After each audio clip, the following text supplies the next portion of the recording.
El corazón delator, Edgar Allan Poe. Es verdad, soy muy nervioso, horrorosamente nervioso. Siempre lo fui. Pero, ¿por qué pretendéis que esté loco? La enfermedad ha agudizado mis sentidos, sin destruirlos ni embolatarlos. Tenía el oído muy fino, ninguno la igualaba. He escuchado todas las cosas del cielo y de la tierra, y no pocas del infierno. ¿Cómo he de estar loco? Atención. Ahora veréis con qué sano juicio y con qué calma puedo referirles toda la historia. Me es imposible decir cómo se me ocurrió primeramente la idea, pero una vez concebida no pude desecharla ni de noche ni de día. No me proponía objeto alguno ni me dejaba llevar de una pasión. Amaba al buen anciano, pues jamás me había hecho daño alguno, ni menos insultado. No envidiaba su oro, pero tenía en sí algo desagradable. Era uno de sus ojos, sí, eso es. Se asemejaba al de un buitre y tenía el color azul pálido. Cada vez que miraba este ojo y se fijaba en mí, se me helaba la sangre en las venas y lentamente, por grados, comenzó a germinar en mi cerebro la idea de arrancar la vida al viejo, a fin de librarme para siempre de aquel ojo que me molestaba. He aquí el quid. Me creéis loco, pero advertid que los locos no razonan. Si hubierais visto con qué buen juicio procedí, con qué tacto y previsión y con qué disimulo puse manos a la obra, nunca había sido tan amable con el viejo durante la semana que precedió al asesinato. Todas las noches, a eso de las 12, levantaba el picaporte de la puerta y la abría, pero qué suavemente. Y cuando quedaba bastante espacio para pasar la cabeza, introducía una linterna sorda bien cerrada para que no filtrase ninguna luz, y alargaba el cuello. Oh, os hubierais reído al ver con qué cuidado procedía. Movía lentamente la cabeza, muy poco a poco, para no perturbar el sueño del viejo, y necesitaba al menos una hora para adelantarla lo suficiente a fin de ver al hombre echado en su cama. Un loco no habría sido tan paciente. Y cuando mi cabeza estaba dentro de la habitación, levantaba la linterna con sumo cuidado. Oh, con qué cuidado, con qué cuidado. Porque la charnela rechinaba. No lo abría más de lo suficiente para que un imperceptible rayo de luz iluminase el ojo de buitre. Hice esto durante 7 largas noches, hasta las 12, pero siempre encontré el ojo cerrado, y por consiguiente me fue imposible consumar mi obra, porque no era el viejo lo que me incomodaba, sino su maldito ojo. Todos los días, al amanecer, entraba atrevidamente en su cuarto y le hablaba con la mayor serenidad, llamándole por su nombre con tono cariñoso y preguntándole cómo había pasado la noche. Ya veis, por lo dicho, que debería ser un viejo muy perspicaz para sospechar que todas las noches hasta las 12 le examinaba durante su sueño. Llegaba la 8ª noche. Procedí con más precaución aún para abrir la puerta. La aguja de un reloj se hubiera movido más rápidamente que mi mano. Mis facultades y mi sagacidad estaban más desarrolladas que nunca, y apenas podía reprimir la emoción de mi triunfo. Pensar que estaba allí, abriendo la puerta poco a poco, y que él no podía ni siquiera soñar en mis actos. Esta idea me hizo reír, y tal vez el durmiente escuchó mi ligera carcajada, pues se movió de pronto en su lecho como si se despertase. Tal vez creyeres que me retirara, pero nada de eso. Su habitación estaba negra como un pez. Tan espesas eran las tinieblas, pues mi hombre había cerrado herméticamente los postigos por temor a los ladrones, y sabiendo que no podía ver la puerta entornada, seguí empujándola. Más, siempre más.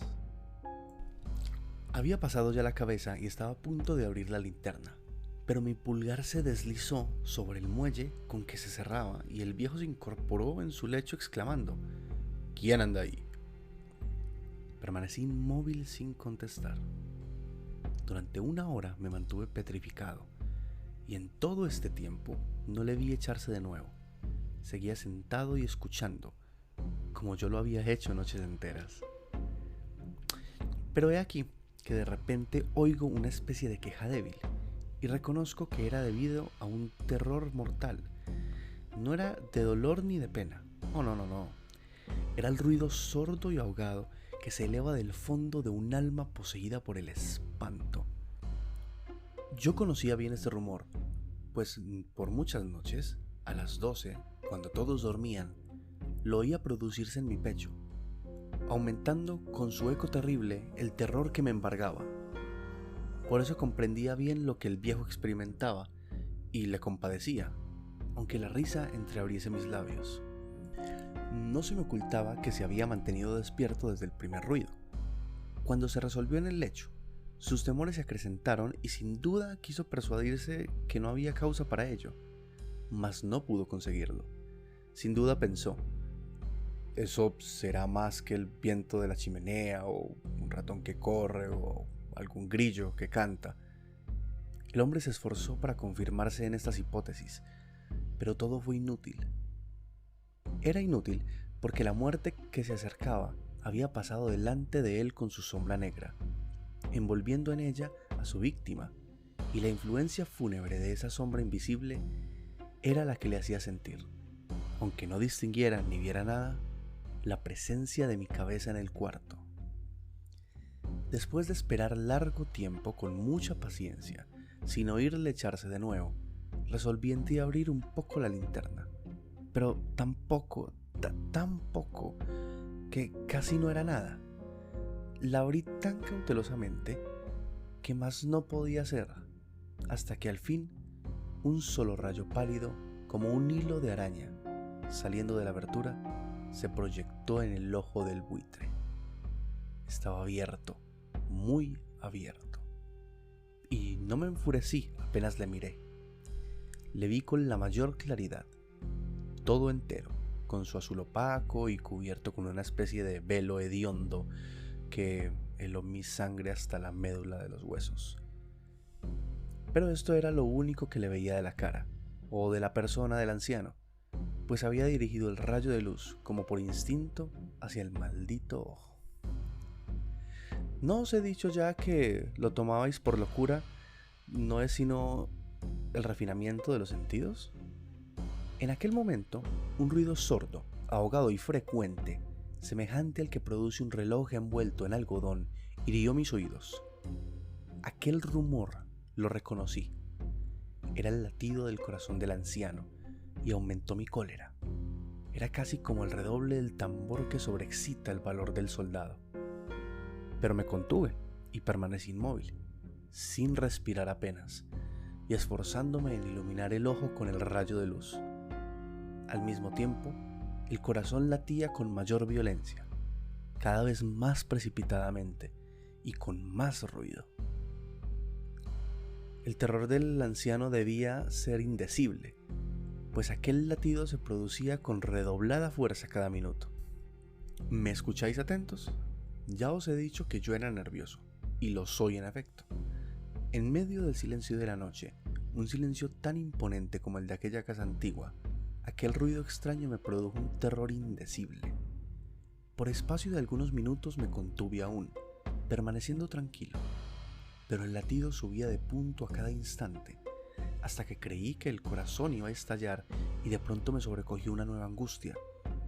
Algún vecino podría oír el rumor. Había llegado la última hora del viejo.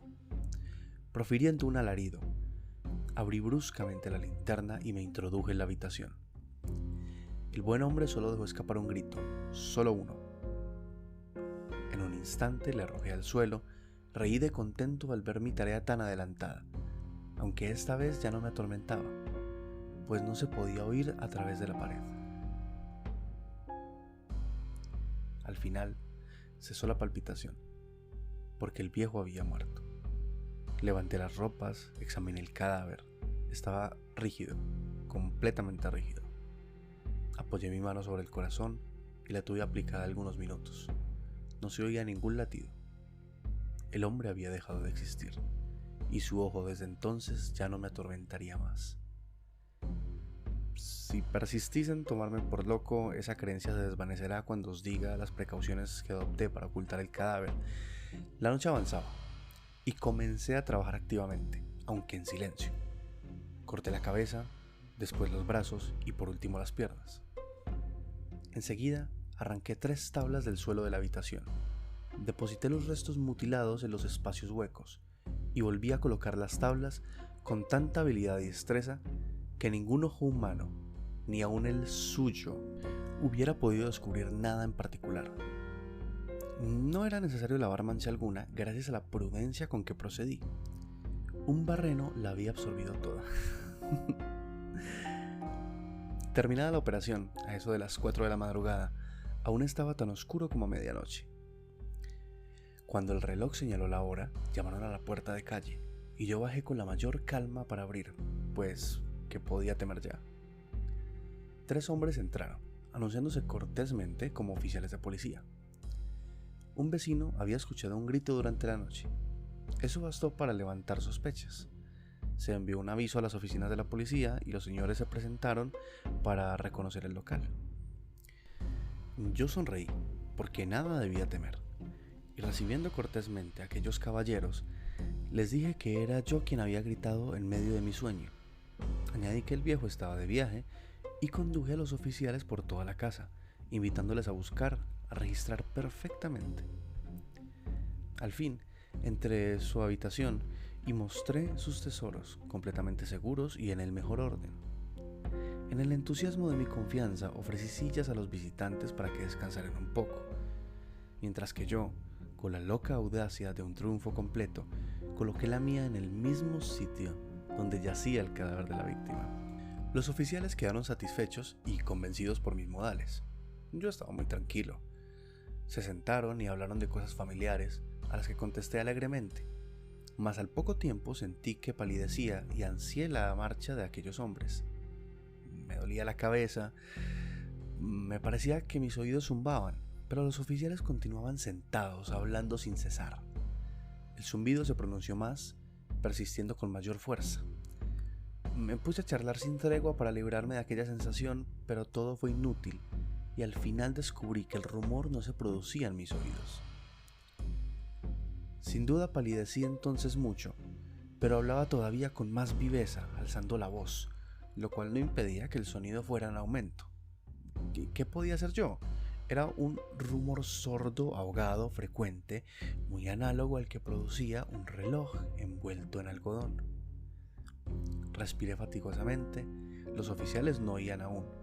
Entonces hablé más aprisa, con mayor vehemencia, pero el ruido aumentaba sin cesar.